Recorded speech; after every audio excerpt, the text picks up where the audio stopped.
ओम शांति। 21 सितंबर 2024 के ईश्वरीय महावाक्य। पहले एक नज़र मुरली के मुख्य पॉइंट पर। बाबा ने कहा, बाबा मत देते हैं कि रूहानी बाप को याद करो तो पाप भस्म हो जाए, जिसको योग अग्नि कहते हैं। परिचय कैसे दे, यह तो प्रश्न ही नहीं उठ सकता है। जैसे तुमने बाप को जाना है, वैसे तुम कह सकते हो कि हम आत्माओं का बाप तो एक ही है। यह है ही आत्माओं और परमात्मा का मेला। यह कल्याणकारी मेला है। बाप है ही कल्याणकारी, बहुत कल्याण करते हैं। बच्चे जानते हैं बेहद के बाप के पास मिल्कियत है, विश्व की बादशाही स्वर्ग। यह बातें सिवाय तुम बच्चों के और कोई की बुद्धि में नहीं है। और फिर बाबा ने कहा, ज्ञान सूर्य प्रगटा, अज्ञान अंधेर विनाश। अभी भी गाते हैं परंतु अर्थ कुछ नहीं समझते। सूर्य कौन है, कब प्रगटा, कुछ नहीं समझते। आत्मा और परमात्मा का मेला, तुम बच्चे हो। बाप इस रथ में आए हुए हैं। इस मिलन को ही मेला कहते हैं। जब हम घर जाते हैं तो वह भी मेला है। बाप समझाते हैं, मैं धोबी हूँ। मैं योग बल से तुम आत्माओं को शुद्ध बनाता हूँ। पहले से ही कह देते, नाम रूप से न्यारा है। अब नाम रूप से न्यारी कोई चीज थोड़े ही होती है। पत्थर भीतर का भी नाम है ना। और फिर लास्ट में बाबा ने कहा, गृहस्थ व्यवहार में रहते धंधा आदि भी करने वाले हैं, तो बाप कहते हैं कमल फूल समान रहो। यहाँ रावण राज्य में कर्म विकर्म होते हैं, इसलिए विकर्मों का दंड भोगना पड़ता है। ऐसे थोड़े ही कहेंगे रावण अनादि है। नहीं, आधा कल्प है रावण राज्य, आधा कल्प है राम राज्य। माया की युद्ध चलती है। सारी दुनिया कर्म क्षेत्र है। आत्मा इस शरीर में प्रवेश कर यहाँ कर्म करती है। बाप कर्म अकर्म विकर्म का राज्य समझाते हैं। अब तुमको पतित से पावन बनना है। पतित पावन बाप ही है। पानी की नदियाँ थोड़े ही पावन कर सकती है। और अब सुनते हैं महावाक्यों को विस्तार से। मुरली का सार है, मीठे बच्चे, बाप कलप कलप आकर तुम बच्चों को अपना परिचय देते हैं। तुम्हें भी सबको बाप का यथार्थ परिचय देना है। प्रश्न है, बच्चों के किस प्रश्न को सुनकर बाप भी वंडर खाते हैं? उत्तर है, बच्चे कहते हैं, बाबा आपका परिचय देना बहुत मुश्किल है। हम आपका परिचय कैसे दें? यह प्रश्न सुनकर बाप को भी वंडर लगता है। जब तुम्हें बाप ने अपना परिचय दिया है तो तुम भी दूसरों को दे सकते हो। इसमें मुश्किलात की बात ही नहीं, यह तो बहुत सहज है। हम सब आत्माएं निराकार है तो जरूर उनका बाप भी निराकार होगा। ओम शांति। मीठे मीठे रूहानी बच्चे समझते हैं बेहद के बाप पास बैठे हैं। यह भी जानते हैं बेहद का बाप इस रथ पर ही आते हैं। जब बाप दादा कहते हैं, यह तो जानते हैं कि शिव बाबा है और वह इस रथ पर बैठा है। अपना परिचय दे रहे हैं। बच्चे जानते हैं वह बाबा है। बाबा मत देते हैं कि रूहानी बाप को याद करो तो पाप भस्म हो जाए, जिसको योग अग्नि कहते हैं। अभी तुम बाप को तो पहचानते हो, तो ऐसे कभी थोड़े ही कहेंगे कि बाप का परिचय दूसरे को कैसे दूं। तुमको भी बेहद के बाप का परिचय है तो जरूर दे भी सकते हो। परिचय कैसे दे, यह तो प्रश्न ही नहीं उठ सकता है। जैसे तुमने बाप को जाना है, वैसे तुम कह सकते हो कि हम आत्माओं का बाप तो एक ही है। इसमें मूझने की दरकार ही नहीं रहती। कोई कोई कहते हैं, बाबा आपका परिचय देना बड़ा मुश्किल होता है। अरे बाप का परिचय देना, इसमें तो मुश्किलात की कोई बात ही नहीं। जानवर भी इशारे से समझ जाते हैं कि मैं फलाने का बच्चा हूँ। तुम भी जानते हो कि हम आत्माओं का वह पाप है। हम आत्मा अभी इस शरीर में प्रवेश है। जैसे बाबा ने समझाया है कि आत्मा अकाल मूर्त है, ऐसे नहीं उसका कोई रूप नहीं है। बच्चों ने पहचाना है, बिल्कुल सिंपल बात है। आत्माओं का एक ही निराकार बाप है। हम सब आत्माएं भाई भाई हैं, बाप की संतान है। बाप से हमको वर्षा मिलता है। यह भी जानते हैं, ऐसा कोई बच्चा इस दुनिया में नहीं होगा जो बाप को और उनकी रचना को न जानता हो। बाप के पास क्या प्रॉपर्टी है, वह सब जानते हैं। यह है ही आत्माओं और परमात्मा का मेला। यह कल्याणकारी मेला है। बाप है ही कल्याणकारी, बहुत कल्याण करते हैं।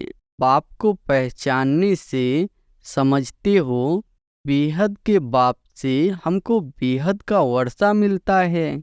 वह जो सन्यासी गुरु होते हैं, उनके शिष्यों को गुरु के वर्षे का मालूम नहीं रहता है।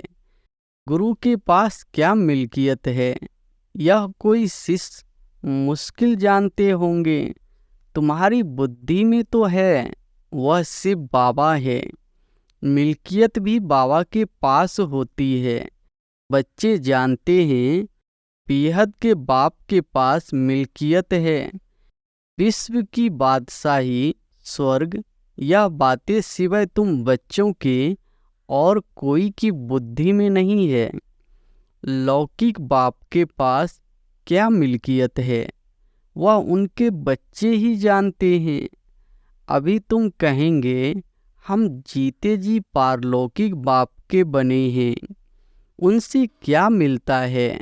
वह भी जानते हैं, हम पहले शूद्र कुल में थे, अभी ब्राह्मण कुल में आ गए हैं। यह नॉलेज है कि बाबा इस ब्रह्मा तन में आते हैं।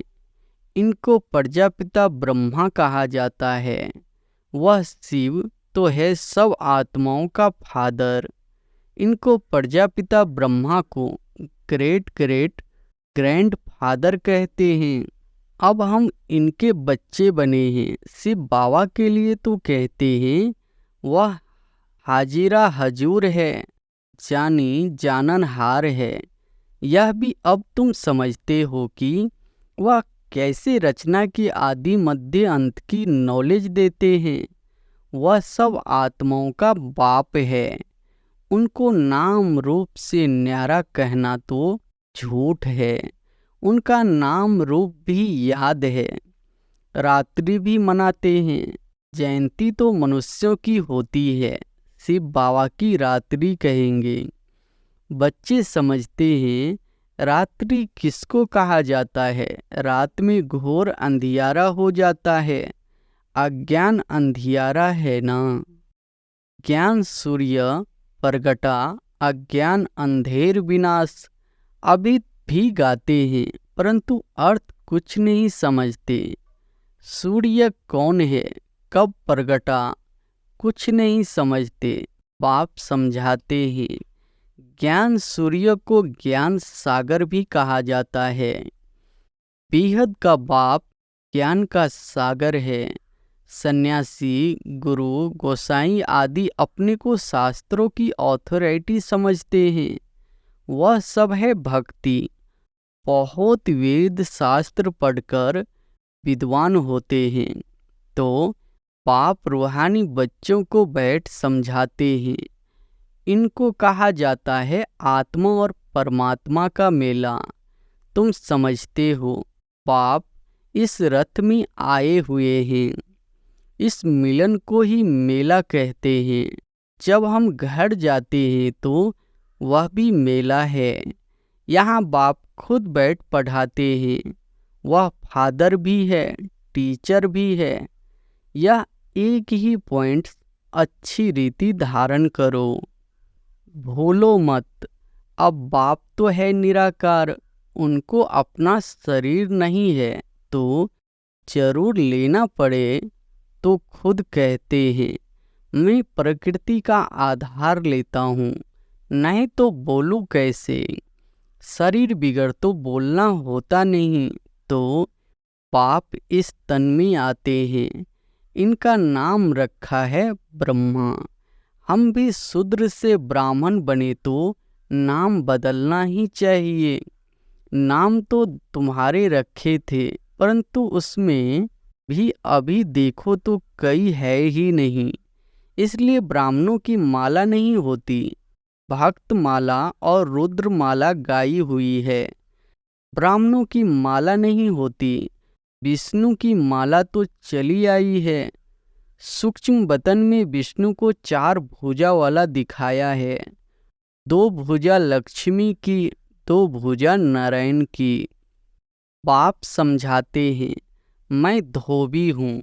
मैं योग बल से तुम आत्माओं को शुद्ध बनाता हूँ, फिर भी तुम विकार में जाकर अपना श्रृंगार ही गवा देते हो। बाप आते हैं सबको शुद्ध बनाने। आत्माओं को आकर सिखलाते हैं तो सिखलाने वाला जरूर यहाँ चाहिए ना। पुकारते भी हैं आकर पावन बनाओ।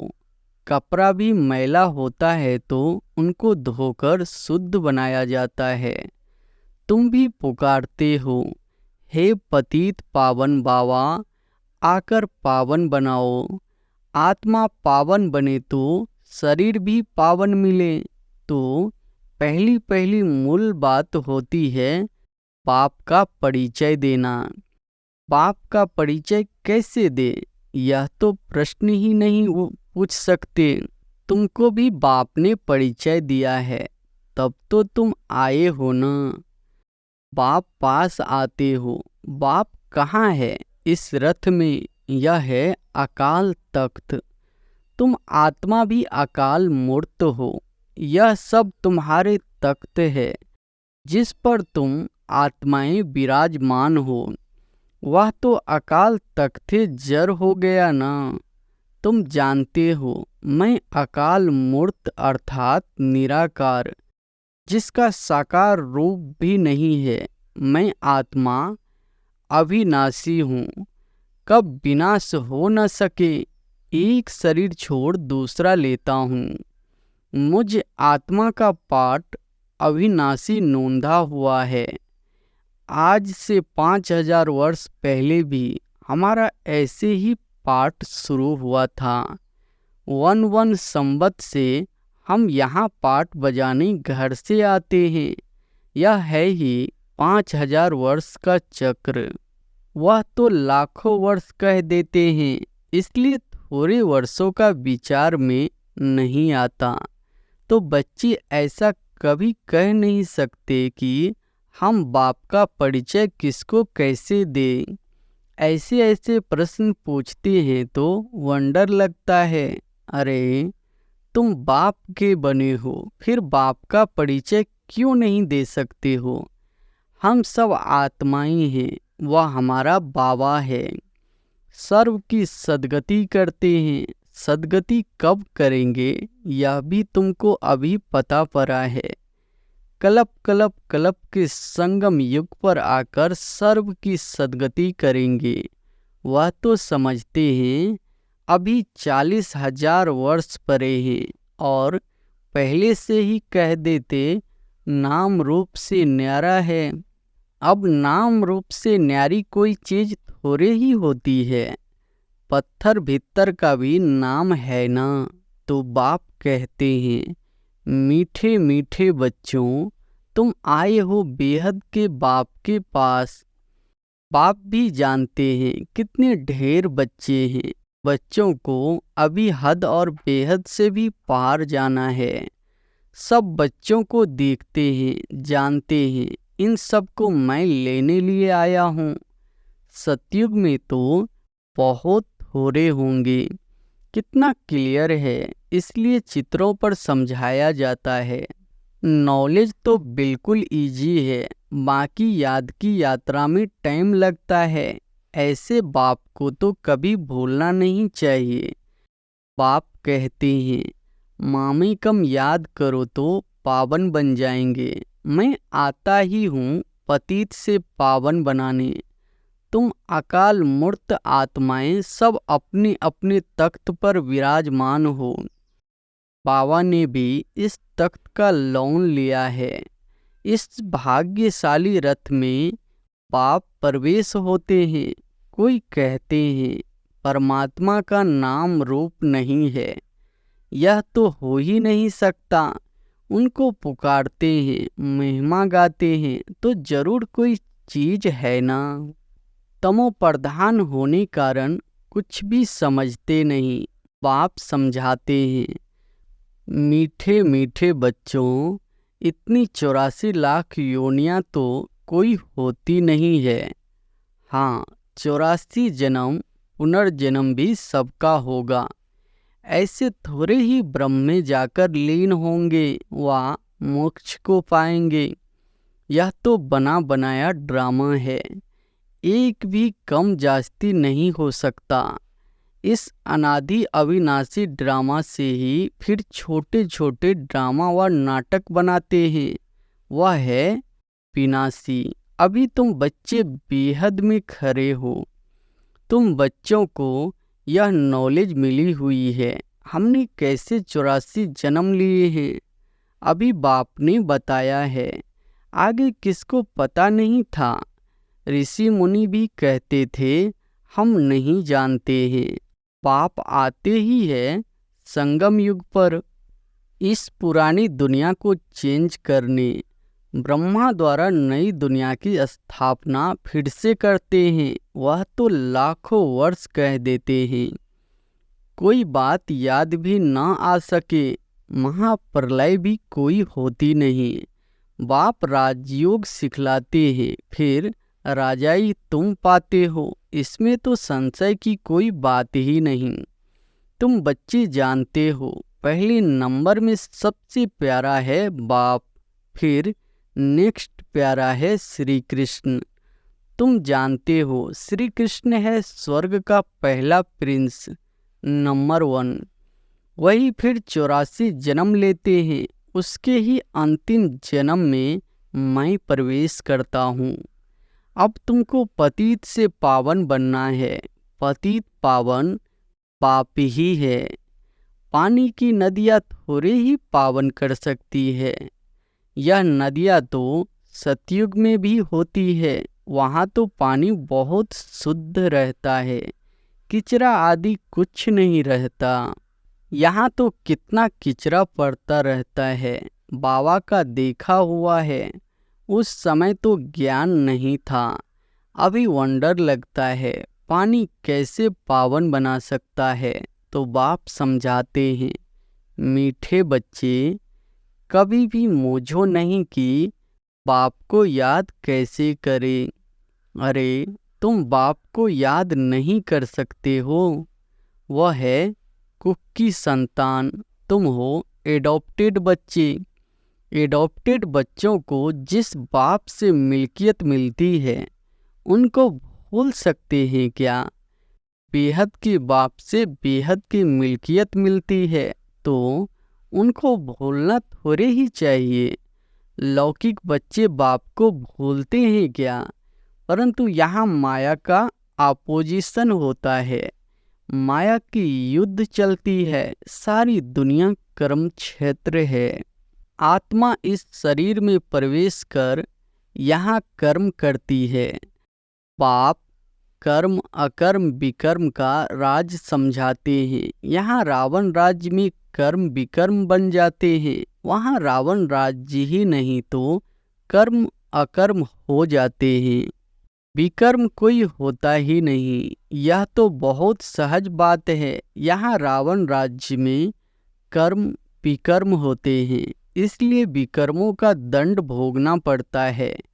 ऐसे थोड़े ही कहेंगे रावण अनादि है। नहीं, आधा कल्प है रावण राज्य, आधा कल्प है राम राज्य। तुम जब देवता थे तो तुम्हारे कर्म अकर्म होते थे। अब यह है नॉलेज, बच्चे बने हो तो फिर पढ़ाई भी पढ़नी है बस। फिर और कोई धंधे आदि का ख्याल भी नहीं आना चाहिए। परंतु गृहस्थ व्यवहार में रहते धंधा आदि भी करने वाले हैं तो पाप कहते हैं। कमल फूल समान रहो, ऐसे देवता तुम बनने वाले हो। वह निशानी विष्णु को दे दी है, क्योंकि तुमको शोभेगा नहीं, उनको शोभता है। वही विष्णु के दो रूप लक्ष्मी नारायण बनने वाले हैं। वह है ही अहिंसक परमो देवी देवता धर्म। न कोई विकार को काम कटारी होती, न कोई लड़ाई झगड़ा आदि होता है। तुम डबल अहिंसक बनते हो। सतयुग के मालिक थे, नाम ही है गोल्डन एज कंचन दुनिया। आत्मा और काया दोनों कंचन बन जाती है। कंचन काया कौन बनाते हैं? बाप। अभी तो आयरन एज है ना। अब तुम कहते हो सतयुग पास हो गया है। कल सतयुग था ना, तुम राज करते थे, तुम नॉलेज फुल बन जाते हो। सब तो एक जैसे नहीं बनेंगे। अच्छा, मीठे मीठे सिकिलधे बच्चों प्रति मात पिता बाप दादा का याद प्यार और गुड मॉर्निंग। रूहानी बाप की रूहानी बच्चों को नमस्ते। धारणा के लिए मुख्य सार पहली पॉइंट है, मैं आत्मा अकाल तख्त नसीन हूँ। इस स्मृति में रहना है, हद और बेहद से पार जाना है। इसलिए हदों में बुद्धि नहीं फंसानी है।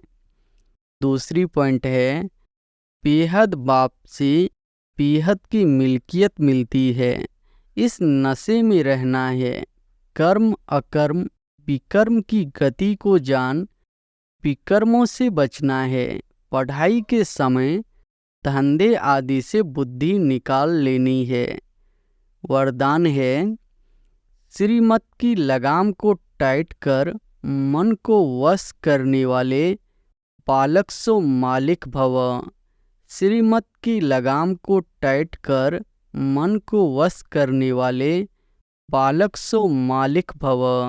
दुनिया वाले कहते हैं मन घोड़ा है जो बहुत तेज भागता है, लेकिन आपका मन इधर उधर भाग नहीं सकता, क्योंकि श्रीमत का लगाम मजबूत है।